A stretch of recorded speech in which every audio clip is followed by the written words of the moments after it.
تمام قسم کی تعریف کبریائی حمد و ثنا اس اللہ وحدہ لا شریک لہ کو زیبا ہے جس نے اس ساری کائنات کی تخلیق فرمائی، ہماری ضرورتوں کے واسطے ہر ایک چیز کو مہیا فرمایا، ہماری رشد و ہدایت کے لیے انبیاء اور رسولوں کا سلسلہ جاری فرمایا اور ہمیں مسلمان بنایا۔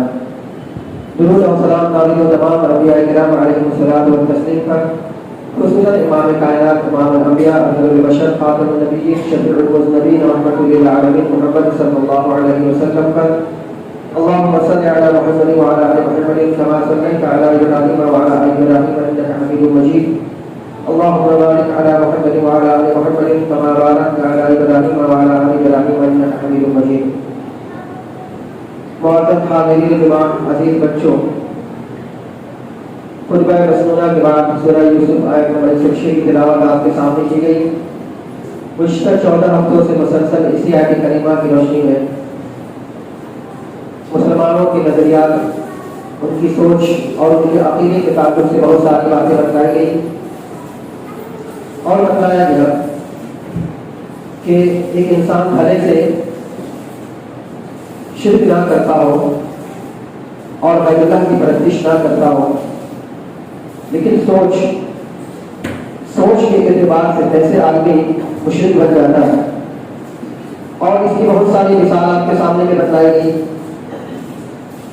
انسان پوری زندگی نماز پڑھتا رہے، اللہ سبحانہ و تعالیٰ کی عبادت کرتے رہے اور وہ سمجھتے کہ ہم توحید پر ہیں، حق پر ہیں، لیکن اس کی سوچ کہیں پر نہ کہیں کسی نہ کسی جگہ پر ایسی پائے جائے جو توحید کے منافی ہو، توحید کے الٹے ہو۔ اسی سوچ کے ساتھ ساتھ اگر وہ قبر میں چلا جائے تو اس شخص کی کوئی بخشائش نہیں، کوئی مغفرت نہیں۔ اسی وجہ سے آپ کو گزشتہ 14 ہفتوں سے اسی بارے میں بتایا جاتا رہا ہے کہ کم از کم اپنی سوچ کو اچھا رکھ لیجیے، سوچ کو اپنا درست کر لیجیے، سوچ کو شرک اور بدعت اور خرافات سے پاک کر لیجیے۔ ایک انسان شرک کے اعتبار سے کیسے سوچ کے اعتبار سے کیسے مشرک بن جاتا ہے، دیکھیے صحیح مسلم 2116 نمبر کی روایت ہے کہ جس دن اللہ کے نبی صلی اللہ علیہ وسلم کے بیٹے ابراہیم رضی اللہ عنہ کی وفات ہوئی، ٹھیک اسی موقع پہ اسی دن سورج کو گرہن لگا۔ یہ اتفاق کی بات تھی اور یہ اس وقت کی بات ہے جب اللہ کے نبی صلی اللہ علیہ وسلم مکہ سے مائگریٹ کر کے مدینہ پہنچ چکے تھے۔ لوگوں کو بہت حد تک اسلام سمجھ میں آ چکا تھا، نماز کی فرضیت ہو گئی تھی، زکات وغیرہ کی فرضیت ہو گئی تھی، اسلام کے بہت سارے احکام نافذ ہو چکے تھے، لیکن اس کے باوجود بھی ایک مسلمان اپنی سوچ کو کیسے شرک کی طرف لے جاتا ہے۔ دیکھیے کہ جس دن ابراہیم رضی اللہ عنہ کی وفات ہوئی اسی دن سورج کو گرہن لگا۔ یہ اتفاق کی بات ہے، لیکن لوگوں نے یہ کہنا شروع کر دیا کہ چونکہ اللہ کے نبی صلی اللہ علیہ وسلم کے بیٹے ابراہیم رضی اللہ عنہ کی وفات ہوئی ہے، اس وجہ سے سورج کو گرہن لگا۔ ایک صدمہ، ایک تکلیف کی وجہ سے سورج کو گرہن لگا، لیکن اللہ کے رسول صلی اللہ علیہ وسلم نے سورج گرہن کی نماز پڑھائی اور نماز پڑھانے کے بعد صحابہ کرام رضی اللہ عنہ کی طرف متوجہ ہو کر کہا کہ یہ سورج گرہن کا لگنا یہ کسی زندگی اور موت سے تعلق نہیں رکھتا۔ سورج گرہن کا تعلق کسی کی زندگی اور موت سے نہیں ہے، یہ تو اللہ کی نشانی ہے۔ اللہ تم کو نشانی دکھاتا ہے تاکہ تم اللہ کا اور ذکر کرو، اللہ کی طرف جھکو، اللہ کے سامنے میں عاجزی کی نشانی کرو۔ اس کا تعلق کسی کے حادثے سے یا کسی بڑے ایکسیڈنٹ سے یا کسی اور وجہ نہیں اس کی ہو سکتی، یہ اللہ کی نشانی جو اللہ کو دکھاتا ہے۔ تو اس سوچ کو اللہ کے رسول صلی اللہ علیہ وسلم نے صحابہ کرام رضی اللہ تعالیٰ عنہ کی بڑی ذہن سے صاف کیا۔ تو اس طریقے سے اللہ کے رسول صلی اللہ علیہ وسلم جہاں لوگوں کو اسلام کے احکام بتلاتے تھے، جہاں نماز کی طریقہ بتلاتے تھے اور دیگر تربیت کرتے تھے، اللہ کے رسول صلی اللہ علیہ وسلم ذہن سازی بھی فرمایا کرتے تھے کہ کسی سب صورت سے مسلمانوں کے ذہن میں کسی طرح کا کوئی شک و شبہ نہ پایا جائے، کسی طرح کا کوئی سوچ شرک نہ پایا جائے۔ تو ہمیں بھی چاہیے کہ ہم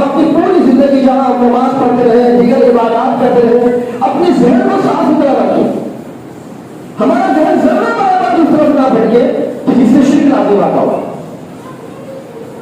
اسی طریقے سے دیکھیے کہ مشرکین مکہ کے یہاں یہ چیز تو نہیں پائی جاتی تھی کیونکہ مشرکین مکہ کے یہاں کوئی عالم نہیں تھا. ان کی یہاں بڑے سے سردار پائے جاتے تھے لیکن علماء اور مشائخ کا ان کی یہاں کوئی تصور نہیں تھا. یہ تصور مدینہ میں جا کر کے یہود نصارہ کیا تھا. یہود نصارہ کے یہاں علماء پائے جاتے تھے. ان کی یہاں کتاب تھی، تورات تھی، اس کے وہ لوگ جانکار تھے، عالم تھے. تو مدینہ جنت میں جو یہودی تھے ان کے یہاں یہ علماء پائے جاتے تھے. تو یہودیوں کی یہ صفت تھی کہ وہ لوگ اپنے علماء اور مشائخ کی بہت ہی بات کرتے تھے. ان کے علماء نے جو کہہ دیا سو کہہ دیا. آج بھی اگر آپ دیکھ لیں گے نصارہ کیا تو ان کے جو بڑے بڑے پادری لوگ ہوتے ہیں، جو پاک لوگ ہوتے ہیں، جو کچھ انہوں نے کہہ دیا بس پتھر کی لکیر بغیر اس کے جانے کی حلال ہے کہ حرام ہے، یہ چیز کہاں کس طرف لے جانے والی ہے، بس ہمارے بڑے نے کہہ دیا سو مان لیا. یہ چیز یہودیوں کی کیا پائی جاتی تھی اور یہاں آج نصارہ کی بھی پائی جاتی ہے.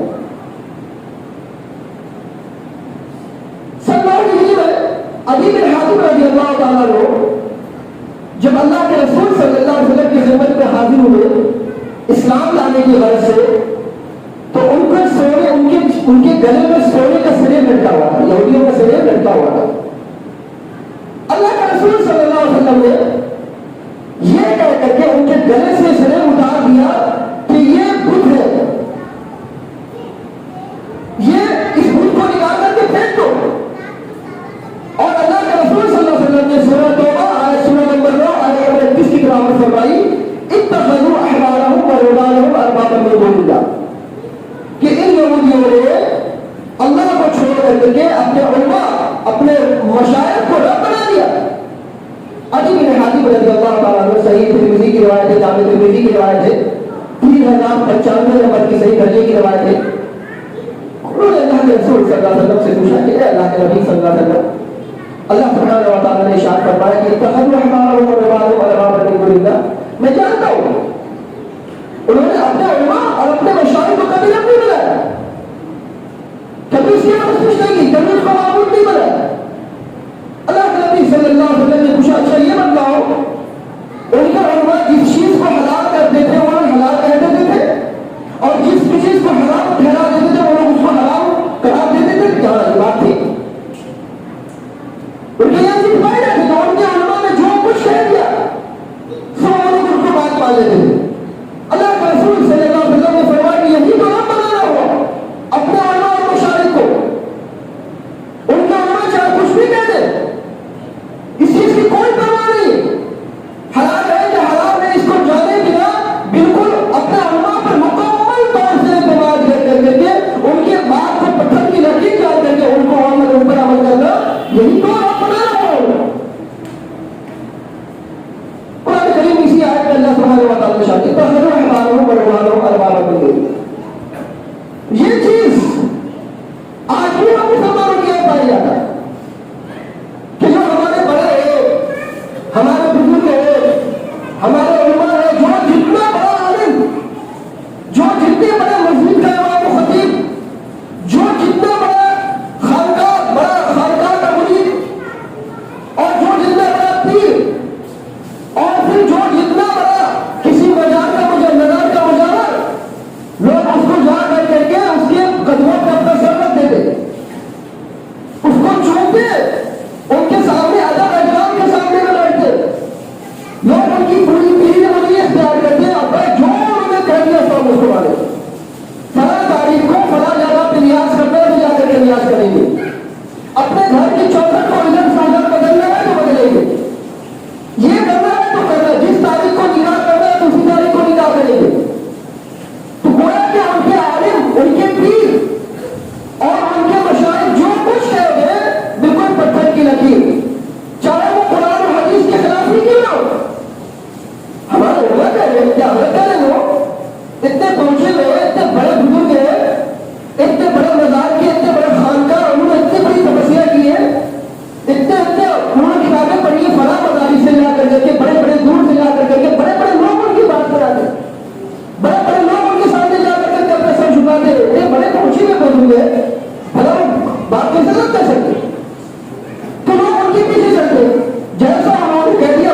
کو مانے انہوں نے ان کو اپنے رب بنا لیا. سب کچھ کرتے, نماز نہیں پڑھتے, روزے بھی رکھتے, لیکن اپنے علماء و شاہد کی باتوں پر عمل کرتے ہیں, بالکل پتھر کی لکیر جا رہے ہیں. اب چاہے وہ غلط ہی کیوں رہا, تو یہ چیز پایا جاتا ہے آج بھی مسلمانوں کی یہاں. ایسا نہیں کرنا چاہیے.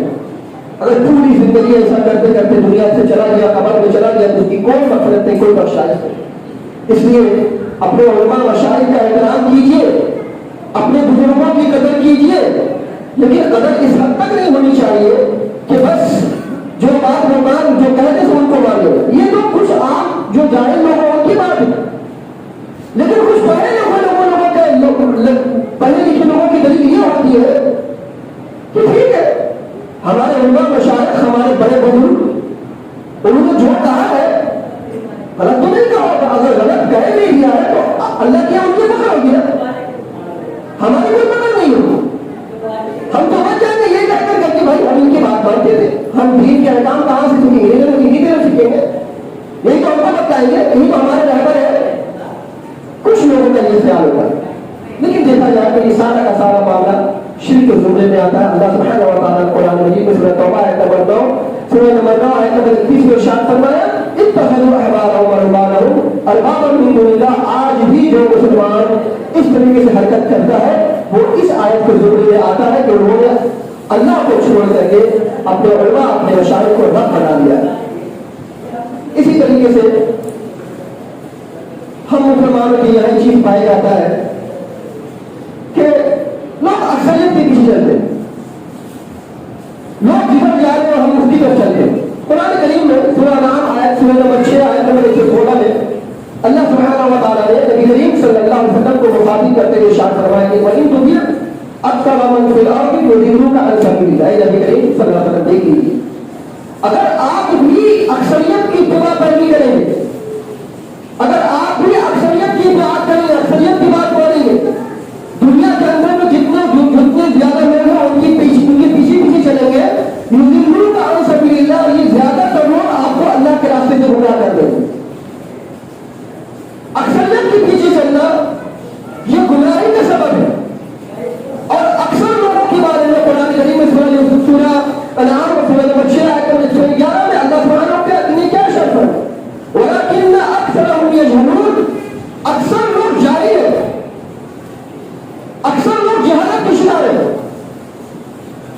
تو اگر زیادہ تر لوگ جہالت کے شکار ہو رہے ہیں, زیادہ تر لوگ جاہل ہیں, نادان ہیں, ہم ان کی بات مان لیں, ان کو ان کی دکھا دیں کہ ہم بھی ان کی پیچھے چل رہے ہیں, تو بولا کہ ہم بھی جاہل ہیں.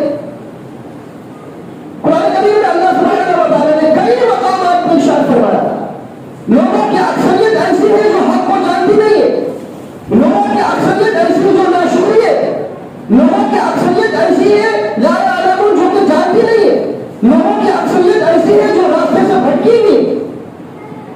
اکثر لوگ جاہل ہیں, اکثر لوگ بیوقوف سے نہیں کہا گیا, لیکن آج ہم مسلمانوں کے یہاں پایا جاتا ہے اتنے زیادہ لوگ یہ عمل کر رہے ہیں, تو کیا سب بیوقوف ہیں, سب کے سب گمراہ ہیں. ان میں علماء کی ہے, ان میں مشائخ ہے, فلاں بزرگ ہے, فلاں بزرگ ہے, اتنے سارے لوگ کر رہے ہیں, تو کیا سب گمراہ کر رہے ہیں, سب کے سب جنت میں جائیں گے, تمہیں کہاں پر ہو. یہ دو چار لوگ, چھوٹے موٹے لوگ جن کی کوئی حیثیت نہیں ہے, یہ لوگ آ کر کے ہم لوگ زیادہ تعداد میں, یہ لوگ ہم کو الگ کرا دیں. آج بھی لوگ اکثریت کے دوست جماتے, اکثریت کو لوگ جانتے, ان کو پتہ نہیں ہے, اکثر لوگ جاہل ہیں. اور اللہ کے رسول صلی اللہ علیہ وسلم نے فرمایا کہ کل قیامت کے دن جہنم کو اکثر لوگوں سے بھرا جائے گا, زیادہ تر لوگوں سے بھرا جائے گا. اس لیے قرآن کریم میں اللہ سبحانہ و تعالیٰ نے اللہ کے رسول صلی اللہ علیہ وسلم کو فرمایا کہ آپ ان کی بات مت مانیے, ان اکثریت کے پیچھے مت چلیے. دنیا دیکھ لیے ہیں زیادہ تر لوگ ادھر ہی جا رہے ہیں, تو آپ دوسری طرف جا رہے ہیں. آپ کا اللہ سبحانہ و تعالیٰ نے آپ کو آنکھ دی ہے, اللہ سبحانہ و تعالیٰ آپ کے دماغ میں عقل اور شعور دی ہے. تھوڑا سوچیے سمجھیے اس چیز کو, کہاں ہم جا رہے ہیں, کدھر جا رہے ہیں. کچھ لوگ اگر تھوڑے سے لوگ اگر کچھ بات بتا رہے ہیں تو ان کی بھی بات سن لی جائے, کیا کہہ رہے ہیں, ان کی کیا دلیل ہے, ان کا کہاں سے بیان کر رہے ہیں. نہیں, زیادہ تر لوگ زیادہ سبھی لوگ زیادہ تر لوگ اسی پر ہے, یہ دلیل ان کی یہاں پائی جاتی ہے. تو اکثر لوگ اگر شرک کرتے تو آپ بھی شرک کر رہے ہیں, اس کا مطلب یہ چیز ہمارے یہاں پائی جاتی ہے. تو یہ چیز اللہ اللہ نے بیان ارشاد فرمائے لوگوں کے تعلق سے يتبعون الا الظن وان هم الا يخرصون، وہ لوگ بلا دلیل خیالات پر چلتے ہیں، ان کے پاس میں کوئی دلیل نہیں، بس خیالات ان کے پاس میں خیال پایا جاتا ہے، زیادہ تو ہم اس طرح سے تو ہم بھی کریں گے. وَإِن يَتَّبِعُونَ إِلَّا الظَّنَّ وَإِن هُمْ إِلَّا يَخْرُصُونَ، اور بالکل قیاس کی باتیں کرتے ہیں، اور عقل پر چبا دماغ عقل لگاتے، عقلی خیال لگاتے، کوئی دلیل ان کے پاس میں نہیں ہوگی. قرآن و حدیث ان کے سامنے پیش کی جائے تو اکثریت کا تھوڑا جواب. تو یہ ساری چیزیں آج ہم مسلمانوں میں پایا جاتا ہے اکثریت کے تعلق سے. تو اللہ کے واسطے کہ ان سب چیزوں سے اپنے ذہن کو صاف کیجیے، اور جو لوگ تھوڑے سے تعداد میں ہیں اور تھوڑے سے لوگ ہیں جو حق کے راستوں کو اپنائے ہوئے، جو اللہ اللہ کے رسول کی اتباع و پیروی کرتے ہیں، ان کو ذرا بڑا ہونے کی ضرورت نہیں ہے، ان کو اپنا دل چھوٹا کرنے کی ضرورت نہیں ہے. قرآن کریم میں اللہ سبحانہ و تعالیٰ نے اور نبی کریم صلی اللہ علیہ وسلم نے اپنی احادیث صحیحہ میں اس بات کو بتایا ہے کہ حق والے جو لوگ ہوتے تھوڑے لوگ ہوتے. اور آپ دیکھیں گے کم من فئۃ قلیلۃ غلبت فئۃ کثیرۃ بإذن اللہ. اللہ سبحانہ و تعالیٰ نے ارشاد فرمایا چھوٹی چھوٹی جماعت بڑی جماعتوں پر غالب آ جاتی ہے بإذن اللہ، اللہ کے حکم سے، اللہ کی اجازت سے. آپ دیکھ لیجیے جنگ بدر کا مواقع دیکھ لیجیے، جنگ اور بھی جنگیں ہیں ان کا مواقع دیکھ لیجیے، ان کا مواقع دیکھ لیجیے، ان کی تاریخ آپ پڑھ لیجیے کہ چھوٹی چھوٹی جماعت جو حق پر تھی، اللہ سبحانہ و تعالیٰ نے انہیں حق والوں کو چھوٹی سی جماعت کو بڑی جماعت پر غالب کیا. تو آپ اپنے دل کو چھوٹا مت کیجیے. اگر آپ کوئی اگر کہہ رہا اکثریت کا گھوڑ جما رہا ہے یا اکثریت کو اس بارے میں کہہ رہا کہ ہم لوگ حق پر ہیں یا یہ اپنے طاقت کو دکھا رہا ہے، تو آپ اپنے دل کو چھوٹا مت کیجیے. اللہ سے مدد مانگیے، اللہ آپ کے ساتھ ہو، جس کے ساتھ میں اللہ ہوتا ہے اکثریت کیا کرے گی اس کے ساتھ. تو آج بھی ہم مسلمانوں کے یہاں اکثریت کا دوست یا اکثریت کا روح پایا جاتا ہے. اللہ کے واسطے ان سب چیزوں کو اپنے ذہن سے پاک کیجیے اور حق پر رہنے کی کوشش کیجیے، بھیڑ کے پیچھے مت جائیے. جو لوگ اگر اس طرح کا حرکت کر رہے ہیں اس کو اپنی چیز سے توبہ کرنے کی ضرورت ہے. اسی طریقے سے مشرکین مکہ کے یہاں یہ چیز پایا جاتا تھا کہ جب ان کے سامنے بہت سارے دلائل پیش کیے جاتے ہیں، بہت ساری نشانیاں دکھائی جاتی تھی، پرانے زمانے کے واقعات، پرانے قوموں کے واقعات بتائے جاتے تھے، ہر طریقے سے ان کو سمجھانے کی کوشش کی جاتی تھی. لیکن جب ہر طریقے سے لوگ ان کو سمجھانے کے باوجود بھی ان کا آخری جو الفاظ ہوتا تھا، جب سارے طرف سے لوگ تھک جاتے تھے، تو اب ان کا یہ ہوتا ہے کہ اپنے باپ دادا کے بارے میں بات کرتے ہیں کہ اپنے میرے باپ دادا انا وجدنا آباءنا علی امہ، ہم نے اپنے باپ دادا کو اسی پہ کرتے ہوئے پایا تو ہم اسی میں کریں گے، ہم اسی میں چلیں گے.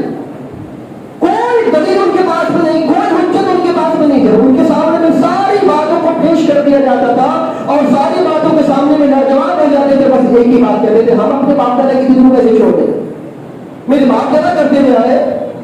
قرآن کریم میں اللہ سبحانہ و تعالیٰ نے سورہ بقرہ سورہ نمبر 2 آیت نمبر 170 میں ارشاد فرمایا وَإِذَا قِيلَ لَهُمُ اتَّبِعُوا مَا أَنزَلَ اللَّهُ قَالُوا بَلْ نَتَّبِعُ مَا أَلْفَيْنَا عَلَيْهِ آبَاءَنَا أَوَلَوْ كَانَ آبَاؤُهُمْ لَا يَعْقِلُونَ شَيْئًا وَلَا يَهْتَدُونَ.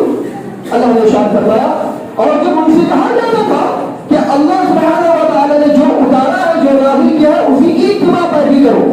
قالوا بل نتبع ما ألفينا عليه آباءنا، کہتے ہیں کہ ہم تو جو ہمارے باپ دادا کرتے ہوئے آئے اسی کی پیروی کریں گے، اسی کی بات پر.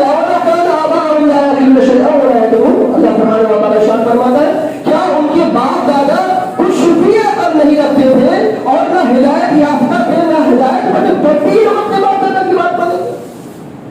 ان کے باپ دادا کے پاس کوئی دماغ نہیں تھا، عقل نہیں تھی سوچ بوجھ کی. اگر ان کے باپ دادا ہدایت پر تھے تو ان کے باپ دادا ہدایت پر نہیں تھے، تب ان کی بات کے باپ دادا کی بات مانیں. یہ کن لوگوں کی عادت ہے؟ ابن اسحاق رحمۃ اللہ علیہ فرماتے ہیں، ابن عباس رضی اللہ تعالیٰ عنہ سے روایت کرتے ہیں کہ ابن عباس رضی اللہ تعالیٰ عنہ نے فرمایا کہ جو آیت جو نازل ہوئی تھی یہ یہودیوں کے بارے میں نازل ہوئی کہ یہودیوں کے سامنے میں جب بہت ساری باتیں کو پیش کیا جا رہا تھا، وہ لوگ لاجواب ہو جا رہے تھے، کہتے تھے یہی بات کرتے تھے، ہم تو اپنے باپ دادا کو کرتے نہیں پائے. یہ تو بات رہی یہودیوں کے سلسلے میں، لیکن یہ بات مشرکین مکہ کی بھی پائی جاتی ہے. قرآن کریم میں آیت لکھی ہے سورہ زخرف سورہ نمبر 45 آیت نمبر 22 میں اللہ سبحانہ و تعالیٰ نے ارشاد فرمایا بل قالوا انا وجدنا آباءنا علی امہ وانا علی آثارہم مہتدون. جب ساری باتیں ان کے سامنے میں پیش کر دی جاتی تھی تو وہ انہیں کہتے تھے کہ ہم تو اپنے باپ دادا کو جیسے ہی کرتے والے ہیں, انہیں کی پیروی کریں گے, اتنا اعلیٰ آسانی اور انہیں کے نقش قدم پر چلیں گے, انہیں کے قدم پر قدم چلیں گے. یہ چیز مشکل وقت کے پائی جاتی ہے. تو آج بھی ہم مسلمانوں کی یہاں اپنے باپ دادا کی رسموں کو نبھانا پایا جاتا ہے ہمارے. اب ان کے سامنے میں قرآن اور حدیث کی باتیں پیش کی جائے کہ بھائی دیکھو اللہ کے قرآن میں یہ ہے, اللہ کے رسول صلی اللہ علیہ وسلم نے یہ فرمایا ہے, تو اتنے لوگ کرتے ہوئے آ رہے ہیں, یہ باپ دادا کرتے ہوئے ہمارے ہیں, باپ دادا کے زمانے سے چلا ہوا ہے, یہ آج کبھی تو دو چار حدیث پڑھ لیا ہے اور آ کر کے حدیث بیان کر رہا ہے.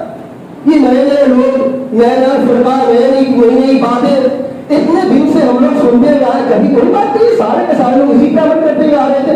آج یہ لوگ آ کر کے ہمارے سامنے ایسی ایسی بات کر رہا ہے.